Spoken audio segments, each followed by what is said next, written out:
If you want to be a teachers of DAV school then what you have to do, आपको क्या करना है और कौन सा प्रोसेस से आपको गुजरना है। तो आइए हम इस वीडियो में जानते हैं कि आपको स्टार्टिंग से एंड तक क्या प्रोसेस होती है और ये डीएवी स्कूल्स वाले क्या क्या चेंजेस करके लाए हैं 2025 के लिए। प्लस में अभी तक आपने फेज 1 के बारे में समझा था, तो इस वीडियो में आपको फेज 1, फेज 2 और फेज 3 को हम लोग एक प्रॉपर वे से समझेंगे, ताकि जो भी कैंडिडेट को जितने भी कंफ्यूजन होंगे रिगार्डिंग डीएवी रिक्रूटमेंट, उनका कंफ्यूजन क्लियर हो जाए। अभी आपने फेज 1 को फॉर्म फिलअप कर रहे होंगे, इस फॉर्म को जैसे ही आपको फिलअप करना है उसके बाद का प्रोसेस जो होगा इस वीडियो में हम लोग समझेंगे, ठीक है। लेकिन फेज 1 को भी हम यहाँ पे रिव्यू करेंगे, what ever I have told in the earlier videos उसको भी आपको यहाँ पे एक रिकैप करके आपको बता देंगे, बट उसके बाद हम लोग फेज 2 और फेज 3 के थ्रू समझेंगे, ठीक है। तो अगर आप मेरे चैनल पर न्यू होंगे तो चैनल को सब्सक्राइब कर लीजिएगा, बेल आइकन को भी प्रेस कर लेंगे और टेलीग्राम चैनल से जरूर जुड़ जाइएगा, है ना। और अपने फ्रेंड्स के साथ इस वीडियो को जरूर शेयर करें ताकि उनको भी नॉलेज हो पाए डीएवी में एक्चुअल में रिक्रूटमेंट कैसे होती है, क्योंकि आप देखिएगा कि डीएवी में आपको जल्दी कोई नहीं बताता है कि इसमें जाने का प्रोसेस क्या होता है, आपको प्रॉपर नॉलेज नहीं दे पाते। इस वीडियो के थ्रू आपको प्रॉपर नॉलेज मिल जाएगी। तो चलिए हम फेज 1 को एक रिव्यू कर लेते हैं। तो देखिए फेज 1 में आपको सिंपली क्या बोला गया है कि आपका डॉक्यूमेंट्स का स्क्रूटनी किया जाएगा। दैट मीन्स कि आपका जो डॉक्यूमेंट्स है उसको जांच किया जाएगा। तो जांच करने के लिए फेज 1 में ही बोला गया है, मीन्स कि आपसे जो डॉक्यूमेंट्स, आपका जो डॉक्यूमेंट्स होगा, तो ये फॉर्म आपको ऑफलाइन फॉर्म फिलअप करना होगा। ऑफलाइन फॉर्म आपको स्कूल्स में जाकर फॉर्म फिलअप करना होगा, ठीक है। कहीं कहीं स्पीड पोस्ट भी लिया जा रहा है, बट आई सजेस्ट कि आप डायरेक्टली जाकर स्कूल में जमा करें, ठीक है। आपके जितने भी डॉक्यूमेंट्स हैं आप अटैच करें फॉर्म को डाउनलोड करके वेबसाइट से, स्कूल के वेबसाइट से, आपके जो भी नियर बाई स्कूल्स होंगे वहां से, और उसको डाउनलोड करने के बाद सिंपली आपको विजिट करना है डीएवी स्कूल्स, और वहां जाने के बाद आपको सिंपली जितने भी डॉक्यूमेंट्स आपने फिल कर रखा है उसके साथ साथ आपको उसका फोटो कॉपी, जेरॉक्स कॉपी लेकर जाना है और साथ में उसको सबमिट कर देना है, ठीक है, ताकि वो आपका डॉक्यूमेंट्स को प्रॉपर वे से चेक कर पाए। और जैसे ही आपका डॉक्यूमेंट्स को चेक करते हैं तब उसके बाद आपका नेक्स्ट प्रोसेस होता है, वो सिंपली किसको भेज देंगे, सीवीटी टीम को। दैट मीन्स कि जो सीवीटी टेस्ट कंडक्ट करवाएगी, अगर आप एलिजिबल होंगे उस टेस्ट के लिए, जिस भी पोस्ट के लिए आपने अप्लाई कर रखा है, तो आपका जो ये डॉक्यूमेंट्स होगा, जो फॉर्म फिलअप किए होंगे, उसको सिंपली सीबीटी टीम के पास भेज दिया जाएगा। उसके बाद ये जो प्रोसेस चलेगा आपका, ये 15 अक्टूबर से लेकर 5 नवंबर के बीच में आपको ऐसा जमा कर देना है ऑफलाइन जाकर, है ना। और सिंपली आपको क्या करना है कि एक ही पोस्ट के लिए ही अप्लाई करना है, कोई एक ही स्कूल में अप्लाई करना है, ठीक है। बहुत कैंडिडेट पूछ रहे हैं कि सर क्या हमको 2-3 पोस्ट के लिए अप्लाई करना चाहिए, नहीं करना चाहिए। ऐसा इसलिए इस बार किया गया है क्योंकि अगर आप 2-3 पोस्ट के लिए अप्लाई करते हैं तो वो एग्जाम आपका सेम डेट में भी पड़ सकता है, तो जिसके वजह से आपका एग्जाम छूट जाएगा, और तो इसके वजह से आपका एग्जाम हैम्पर हो जाएगा, ना आप एक एग्जाम प्रॉपर वे से दे पाएंगे ना दूसरे एग्जाम दे पाएंगे। तो इसीलिए ऐसा किया गया है, तो आप सिंपली एक ही पोस्ट के लिए अप्लाई करें, that is better for you, ठीक है।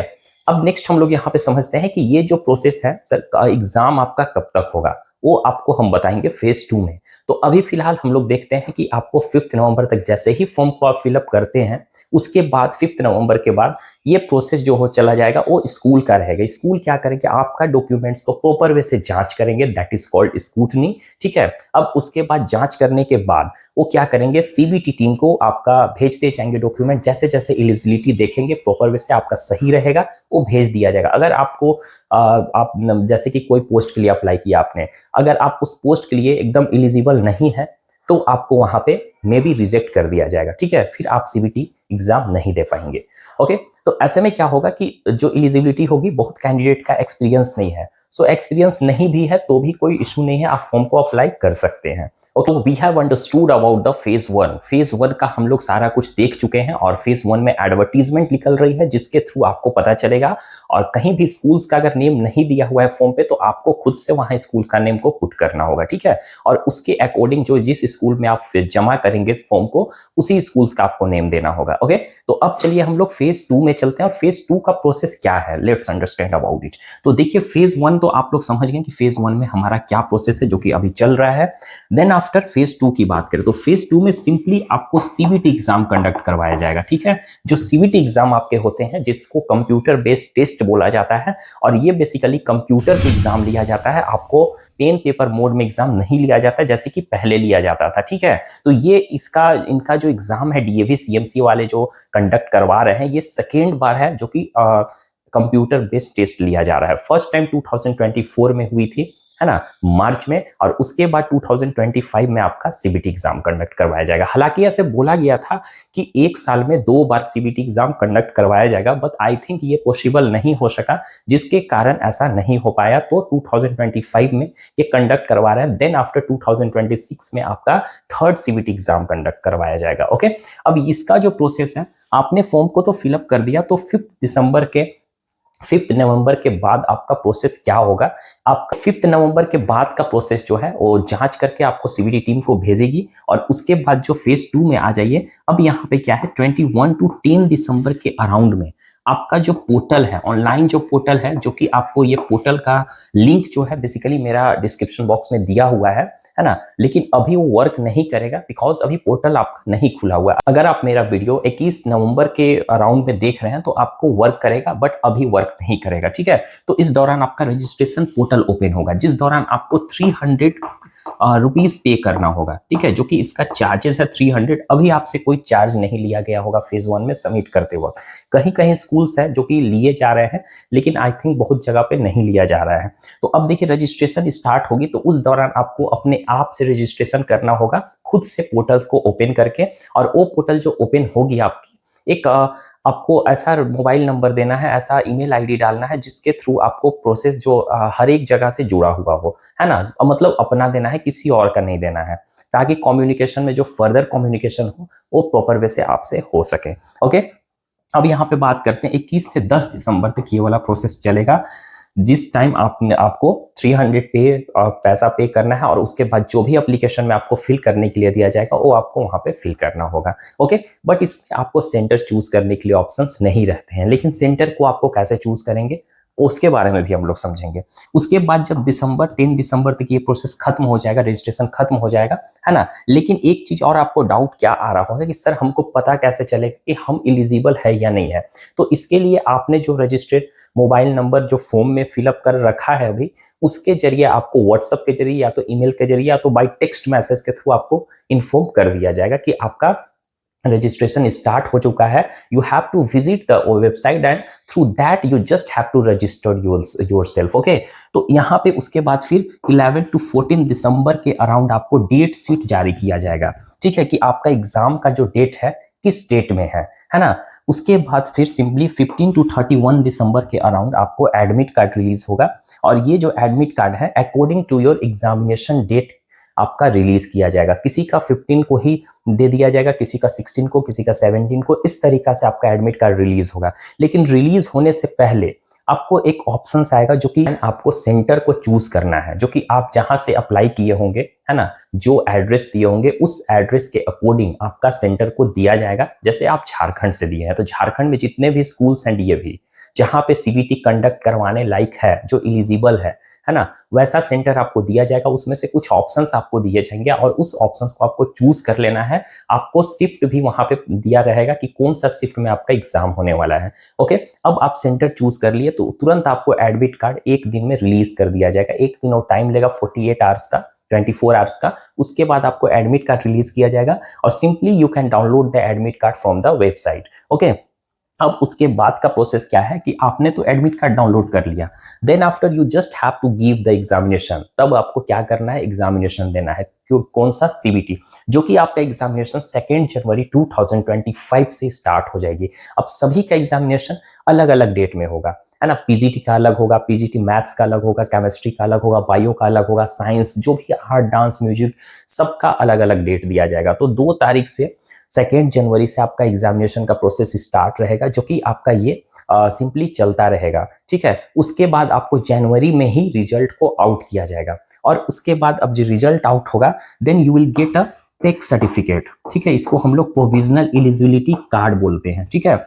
ये जो पेक सर्टिफिकेट है और इसका जो वैलिडिटी होगी आपकी 1 ईयर की होगी, जिस दिन से इशू किया जाएगा उस दिन से, ठीक है। मतलब कि आपको अगर जनवरी में इशू किया गया है तो 2026 जनवरी में आपका वैलिडिटी खत्म हो जाएगी। लेकिन अब इसमें आप जैसे देखेंगे कि एक बार कोड दिया जाएगा, उसमें पास कोड रहता है जो कि स्कूल वाले आपको वहां पे पुट करेंगे स्कैन करके कि वो सही है या गलत है है ना। लेकिन अब इसके बाद हम लोग आते हैं फेज 3 में। आपका ये फेज 2 का जो कहानी था, स्टोरी था, वो खत्म हो चुका है। अब हम लोग आ गए हैं फेज 3 में। अब फेज 3 का प्रोसेस क्या है? आपने क्वालिफाइड कर लिया है, आपके पास पैक सर्टिफिकेट मिल चुका है। जो क्वालिफाइड नहीं किए हैं उनके लिए फेज 3 में एंटर करना पॉसिबल नहीं है, ठीक है। तो आपके पास पैक सर्टिफिकेट है, तो अब इसके बाद आपको करना क्या है फेज 3 में? तो इसके बाद सिंपली आपको कोई भी स्कूल में, अभी आप फेज 1 में बोल रहे हैं कि सर हम ये जोन में अप्लाई करेंगे, वो जोन में अप्लाई करेंगे, आपको यहाँ पे एक ही जोन में फेज 1 में अप्लाई करना है, ठीक है। बट आप अगर अलग अलग जगह पे अप्लाई करना चाहते हैं, तो जैसे ही फेज 3, जैसे ही सारा कुछ खत्म हो जाएगा प्रोसेस एग्जामिनेशन का, आपका पैक सर्टिफिकेट भी आउट हो जाएगी, रिजल्ट भी आउट हो जाएगी, तब आपका जो भी स्कूल्स हैं इंडिया में, सभी स्टेट में अलग अलग जगह पे जितने भी रिक्रूटमेंट आएगी, जहां पे भी वैकेंसीज होगी, वो जैसे जैसे वैकेंसीज आते जाएंगी, स्कूल वाले वैकेंसीज वहां से आउट करते जाएंगे। अब आउट होगी तो आपको सिंपली वहां पे अप्लाई करना है। वहां पे वही अप्लाई कर सकते हैं जिनके पास ये कार्ड होगी। अब ये कार्ड को लेकर आप 1 साल के अराउंड में आप इसको अप्लाई कर सकते हैं, ठीक है। और अप्लाई जहां जहां आप अप्लाई, अगर एक जगह अप्लाई किया आपको अच्छा नहीं लगा तो आप वहां से छोड़ भी सकते हैं, फिर दूसरे जगह भी अप्लाई कर सकते हैं। लेकिन ये प्रोसेस आपका 1 साल तक ही है। अगर जैसे ही 1 साल खत्म होता है, जनवरी खत्म होती है 2026 का, तब आप फिर से आपको सीबीटी कंडक्ट करवाया जाएगा, अगर आप कोई स्कूल ज्वाइन नहीं करते हैं तब, ठीक है। तो आप देखिए, ये जैसे जो कोई स्कूल ज्वाइन कर लिए, तब उसके बाद आपके पास किसी तरह कोई प्रेशर नहीं रहेगी कि आपको फिर से एग्जाम देना है, ठीक है। आप ज्वाइन कर लिए तो आप वहां पे कंटिन्यू कर सकते हैं, लेकिन 1 साल के अंदर तक आप दूसरे स्कूल में भी जा सकते हैं। ये आपकी वैलिडिटी होती है कार्ड की, ठीक है। लेकिन आपको यहाँ पे अंदर स्कूल में एंटर कैसे लेना है, तो इसके लिए आपको इंटरव्यू और डेमो से गुजरना पड़ेगा। तो आप जैसे अप्लाई करते हैं, जो भी स्कूल्स में वैकेंसीज आती है, अप्लाई करने के बाद आपको इंटरव्यू के लिए कॉल किया जाएगा। आप सिंपली जाइए, इंटरव्यू दीजिए। अगर आपका इंटरव्यू अच्छा होगा, आपसे डेमो लिया जाएगा। अब डेमो में अच्छा होगा तो फिर शॉर्ट लिस्ट करेंगे कैंडिडेट को, फिर उनको वहां पे जॉब ऑफर करेंगे। आपको सैलरी के लिए एआरओ डिस्कस करेंगे, ठीक है, एरिया रीजनल ऑफिसर डिस्कस करेंगे आपसे। और ये जो इंटरव्यू होगी, डीएवी सीएमसी से एक पैनल आती है, जो कि अलग अलग डीएवी के प्रिंसिपल्स भी होंगे, डीएवी सीएमसी से कुछ होंगे, वो आपसे इंटरव्यू लेंगे। अब इंटरव्यू में आपको क्वालिफाइड करना है, अच्छे से आपको वहां पे उनके सामने फर्स्ट इंप्रेशन जो होता है आपका अच्छा देना होगा, और अच्छे से आपको कम्युनिकेशन स्किल रखना होगा, तब जाकर आपका सिलेक्शन होगा। अब उसके बाद फिर आपको डेमो प्रॉपर वे से देना होगा। और इंग्लिश आपका एक तरह से जान जाइए, यहाँ पे कंपलसरी ही है ना, कंपलसरी है, ताकि आपका इंग्लिश कम्युनिकेशन, मतलब ये हम नहीं बोल रहे कि आपका फ्लुएंसी होना चाहिए, आपको इतना आना चाहिए, हाँ इंग्लिश आपको आना चाहिए, ठीक है, ताकि वो कोई भी कम्युनिकेट करे, कुछ भी बोले इंग्लिश में, तो आप उसका प्रॉपर वे से रिप्लाई दे पाए। अब उसके बाद आपका डेमो होगा। डेमो भी आपको इंग्लिश में ही मतलब देना होगा, है ना। सभी स्कूल्स में ऐसा नहीं करते हैं, लेकिन कहीं कहीं आपको इंग्लिश टू इंग्लिश पढ़ाना होता है, कहीं मिक्स लैंग्वेज बाइलिंगुअल आप पढ़ा सकते हैं। अब उसके बाद आपको सिलेक्शन होगा। अब सिलेक्शन के बाद वो सैलरी देंगे एज पर पोस्ट, और फाइनली आपका वहां पे हो जाता है, तो आप ऐसे कंटिन्यू कर सकते हैं स्कूल को। तो देखिए, यही प्रोसेस था, जो कि एक हम सिंपल वे में समझे। वीडियो लॉन्ग हुई है, लेकिन आपको यहाँ पे लगभग जानकारी दे दिया गया है। तो आपको यहाँ पे वीडियो के थ्रू जानकारी स्टेप वाइज दिया जाएगा। So don't worry about the DAV recruitment, आपको सारा कंफ्यूजन यहाँ पे क्लियर किया जाएगा। Bye, take care everyone.